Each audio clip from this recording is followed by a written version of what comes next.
On behalf of Veterans in Politics, I would like to thank you both for coming this evening.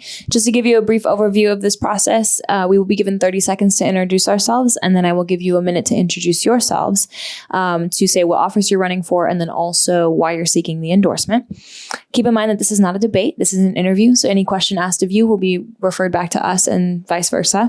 I won't be rude and stop you mid-sentence, but I'll go like this, and eventually you're going to have to stop to be respectful of your other panel member. At the end of the question and answer portion, I will be giving you a minute to give a closing statement, your contact information, campaign, so on and so forth. So to get started, my name is Talicia Sandoval. I'm currently a political science major at UNLV and pre-law. I'm also working on Sherelle Mendenhall's campaign. Hi, good evening. My name is Jim Jonas. I'm the director of Veterans of Politics, and I also co-host the podcast with Steve Sanson.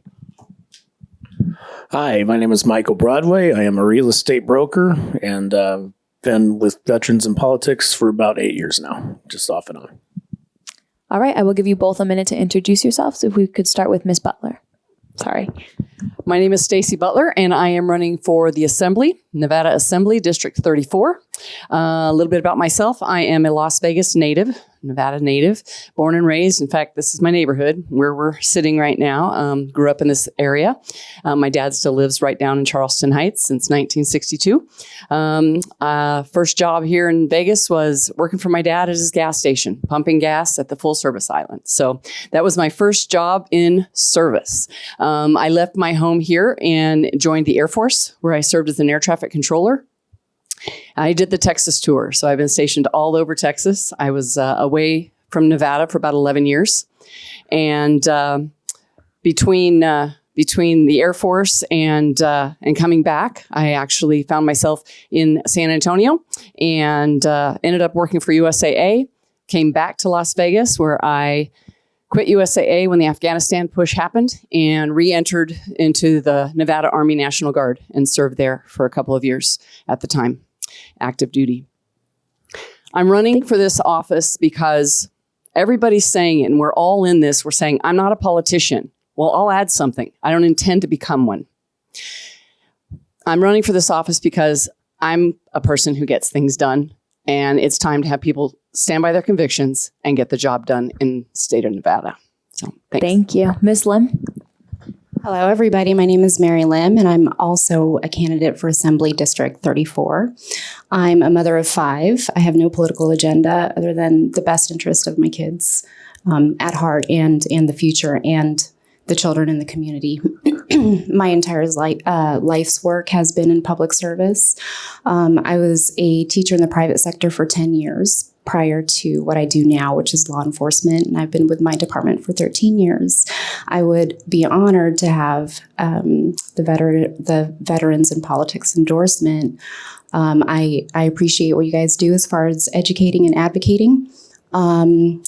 My siblings, I'm older sister to one U.S. Marine and one U.S. Navy chief. And while those are my siblings' achievements, I'm very, very proud. So my family did raise us to be, of service to mankind in our country. So if anybody wants more information, I'm at limfornevada.com. Thank you so much. Okay, I'll start with you, Lim, since you brought up education, and then we'll move over to Stacy. So a lot of people have been going back and forth about educational savings accounts. And there's a debate that's been going on in the state since 2014, whether they're constitutional or not, because you can use your taxpayer dollars to send those kids to religious schools. Mary, I'll start with you. What's your take on that? Do you think it's constitutional or not? I think it would have been a very good thing. I'm disappointed that it was stopped. I do believe that parents should have the choice, whether it's religious or not. They should have the choice where their children are educated and how. Ms. Butler? I would actually say that instead of a savings account, I say let's use a voucher program, 100% voucher program, where that money follows the child. It's the parent's decision. There's nothing unconstitutional. You know, the whole separation of church and state is bogus. Okay. We want to keep the state out of church, but Christians and church and religious people should be in government. And so just because it's our tax dollars, the parent needs to choose that. And I'm for a voucher program. And there's several out there that I've researched. And I'm going to say, again, follow the child, audit the money, and make sure that that money is going where it needs to go. Because I think there's a lot of pockets that could get tipped if we do it the wrong way. So I would like to see us make sure that it's an accountable system and a voucher system. That's my take on it. I'd like you both to talk about healthcare. I guess Mrs. Butler, we'll start with you this time. And I'd like to know your position and where you guys stand. When they passed the Obamacare, I was a little floored. I'm in the P&C insurance business, okay? I've been in catastrophe claims for many years. And when I go to buy auto insurance or I go to buy homeowners insurance, okay, I buy what I need, right? I can say, well, I do need this and I don't need that, right? I can say, this is how much I need of this and this is how much I need of that. When Obamacare went through, basically what it said was all plans have to basically meet all these requirements. So it became so expensive, okay? And it became unaffordable. Yes, you had coverage, but your deductibles were so high that it was like not having insurance until you paid that deductible. So short answer for me is we do away with that. Now that's a federal issue, obviously, the American Affordable Care Act. But in our state, if we were to structure it the same way, where if I'm 25 years old, I need certain things in my medical care that a 55, 60-year-old person doesn't need. I should be able to pick which kind of health care, open it to the free market, make it competitive, and let people purchase what they want and need. That's my take on it. Thank you, Ms. Lim. Piggybacking off what Ms. Butler said, I'm also in disagreement with Obamacare. I would oppose universal health care. I believe that completely traps people and keeps them limited with their choices. And I'm a huge advocate of patient rights and being able to seek what is needed. I'm also a huge health freedom advocate, I should say, because the most common misconception about the medical system is that everybody is required to participate in it, and it's absolutely not true. So in regards to patient rights, I believe that those need to be protected. Too many passed away without a loved one at their side or an advocate due to these emergency orders. So I've been fighting for patient rights and medical freedom, health freedom for years, even prior to 2020. So that's how I feel about that. I'm going to do a quick follow-up. I will start with you this time, Mary.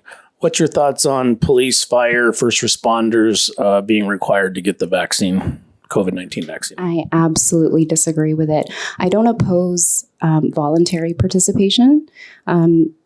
Choosing what goes in your body and choosing to participate in the medical system.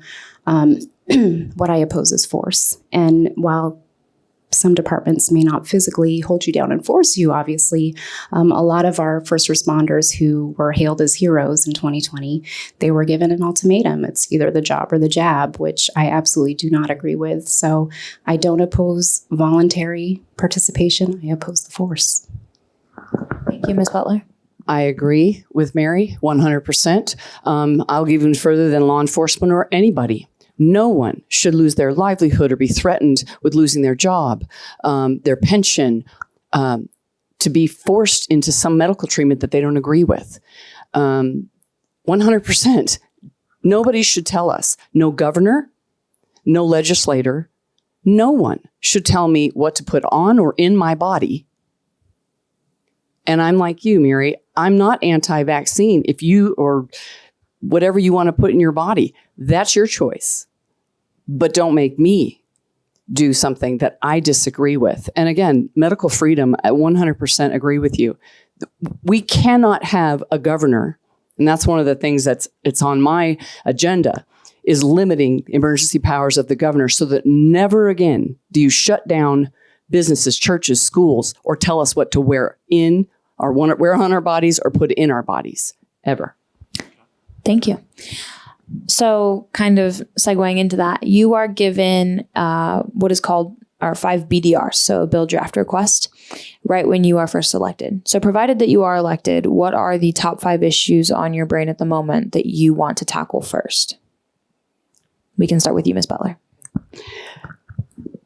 I'm going to start with the number 1.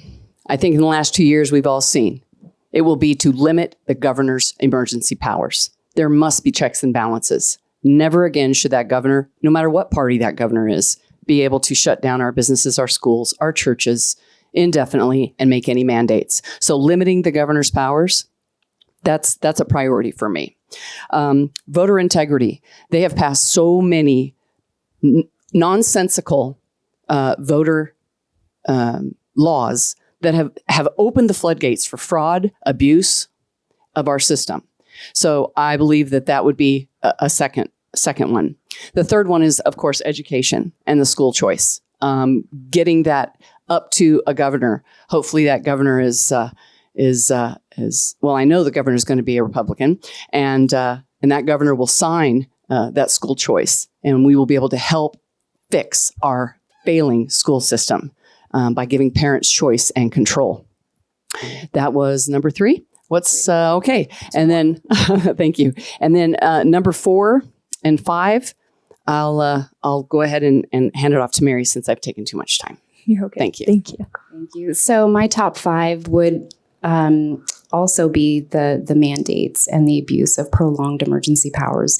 So because with that being priority, it's because that bleeds into almost every area of our lives, whether you're a parent, a business owner,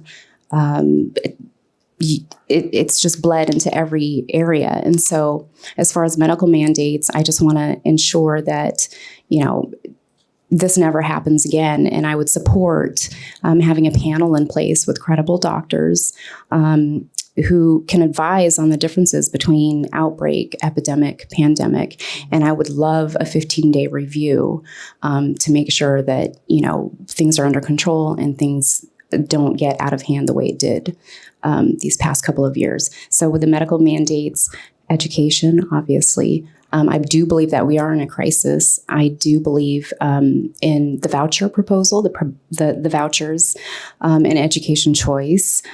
School campus violence is out of control, so that also goes into crime, my third priority, especially with the masks and people becoming so comfortable with having unmasked, unidentified faces around them. Every case that's hit my desk in the past 2 years, suspects are hiding behind COVID masks. So it's a huge safety issue for me. 4 would be our economy and taxes and repealing one of the tax hikes. And number 5 would just be overall freedom. I've fought against government overstep at the legislative level for years, and I don't plan on stopping anytime soon. Thank you. Okay. So I'm going to do something that is not usually a good thing to do, but I'm going to assume both of you are Republican. Is that correct? You both nod yes? Okay. Correct. So then I'll start with you, Mary, on this one.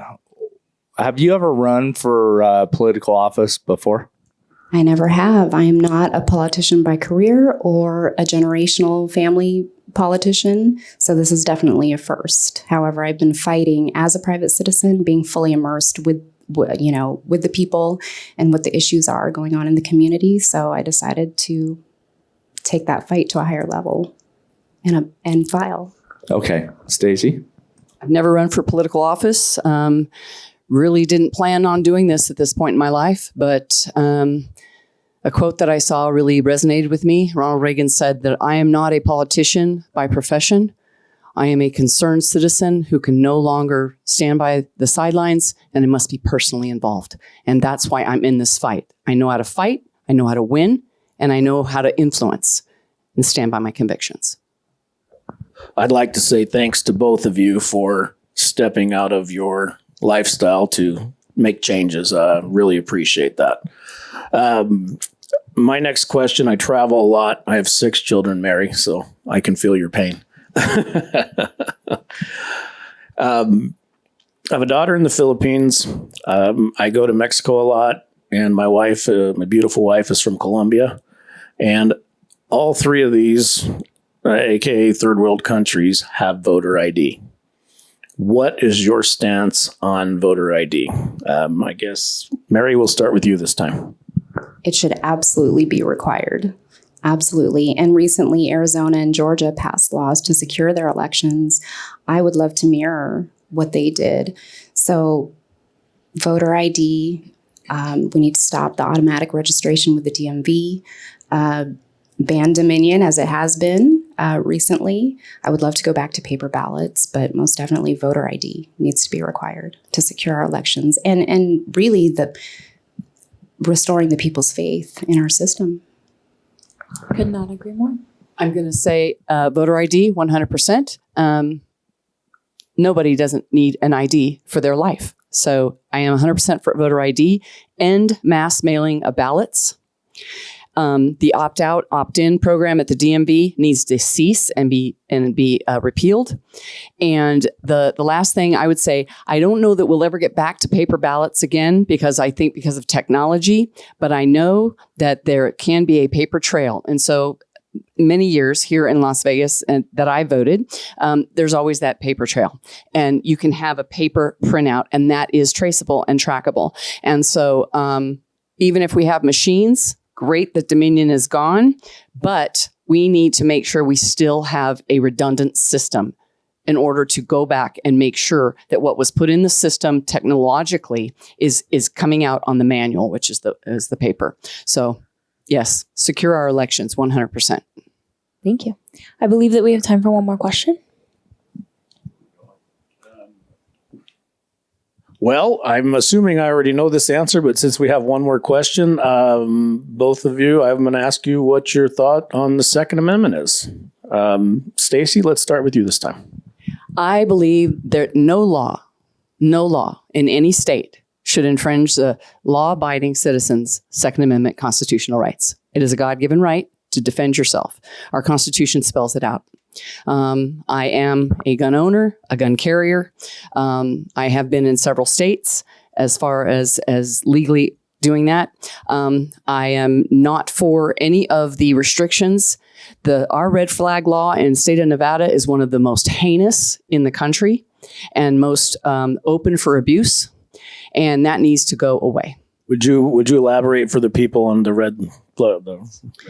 Red flag law is basically, it allows somebody to make a report about you saying you're unstable, you're a danger, and they can come in and confiscate your weapons without due process. That's unacceptable. One, it's against the Constitution in two ways.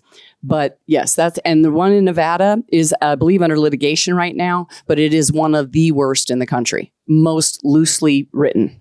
I agree. Mary? I agree as well. Red flag law needs to be appealed. So government should not be able to just come in without proper due process to confiscate your form of protection. So I was born and raised in Alaska, and I come from a constitutional carry state. I would love to see Nevada as a constitutional carry state. While in Alaska, we might be fighting wildlife and bears, here we could be fighting the government. So, the Second Amendment is in place for two reasons: for either civil unrest or government tyranny. And so I firmly oppose anything that strips down those rights. And doing this for several years, every session we see attempts to slowly impede on those rights. So I do have a keen eye for that stuff and looking at the bigger picture. And I do have a keen eye for when they slowly introduce even just little harmless bills that might seem harmless, but that there are already laws in place for that, and so repetitive bills would be a waste and further infringement. I'm also a gun-toting mom of 5, so obviously off duty and possibly coming across people that I've arrested in the past who might be angry at me, and so we're definite firm believers on the right to protect yourself. Thank you. And that's not to say that I haven't seen a mountain lion hiking before too. So we are fighting wildlife here as well. Alrighty. Well, I said that was the last question, but I actually wanted to have a more pointed question. I heard you talk about the separations of church and state. If you could elaborate your views on that really quickly. Having just gone through a 8-week Constitution course, which I found very, very eye-opening. I thought I was an educated citizen of these United States. The separation of church and state is a misnomer. It's found nowhere in the Constitution. It's not found anywhere. It was actually written in a paper that has nothing to do with the Constitution. But what it is basically the Constitution does say that the state shall establish no religion. In other words, they had come from England, where the Church of England, the king was the head of that, and you would be part of that. The Constitution basically says the state will establish no religion, but the state will also not infringe upon your right to worship in any way, in anyhow you choose. That doesn't mean that Christians and other faiths can't be in the government. In fact, we should be in the government. We should be imparting those rights and protecting those rights specifically laid out in the Constitution. They are God-given. And that's where I stand.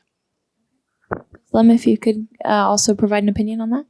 I agree with everything Ms. Butler said, and I am also participating in that same Constitution Alive class. Very eye-opening, and I did swear an oath. I am an oath taker. To uphold and protect the Constitution. So I don't want to repeat everything that she just said. However, the lure of America are her freedoms. It's why my parents came here. But we're a nation of laws. And so I consider myself a constitutionalist conservative. I want that to be upheld, and I want the power to be given back to the people anytime the government infringes on that. And, I am a Christian. I'm a registered Catholic. But I also, we welcome all people of religion, nationality, race, creed. But coming to this land, when you look at the Constitution, it was based on Christianity and Bible and Scripture on Christianity beliefs. Now, people can interpret it however they want, whether it's God, Buddha, the universe, whatever higher being they want to interpret it as, but sticking to the Constitution, it is based on certain timeless truths, good and evil, and truth and lies. So I stick to the Constitution in its entirety. Thank you so much. Alrighty, I'm going to give you both 1 minute to give your closing statement, your campaign information, where people can reach you, and give you a moment to speak to the people. So if you could look at the camera, and we'll start with you, Ms. Lim. My name is Mary Lim, and I am a candidate for Assembly District 34. I am a mother of 5, former teacher in the private sector of 10 years, and I serve currently in law enforcement for 13 years. My life's work is in public service, and I want to continue doing that for my children, for the children's future. Nevada is a great state. We were entered into statehood in 1864. During wartime, and we were nicknamed Battleborn for a reason. And so I want to bring Battleborn Brave back. If you'd like more information about me, go to limfornevada.com, and that's my last name, LIM as in Mary, fornevada.com. Thank you, Ms. Butler. My name is Stacy Butler, and I'm also a candidate for Assembly District 34. I'm a daughter, I'm a wife, I'm a bonus mom, I'm a grandma, I'm a Mimi. I care about my state, and I've seen it go off the rails. I want to stand up for we the people. The people in District 34 deserve someone who will go up to Carson City and do exactly what they said they're going to do and not compromise and not back down. You can go to votestacybutler.com. That's votestacybutler.com, which is STACY, butler.com. And I just want you to know that I know what it means to serve. Every job I've had since I was 14 is serving something greater than myself. And I'd like to earn your vote to serve you. Thank you. Thank you both. And that would conclude our endorsement interview for Assembly District 34.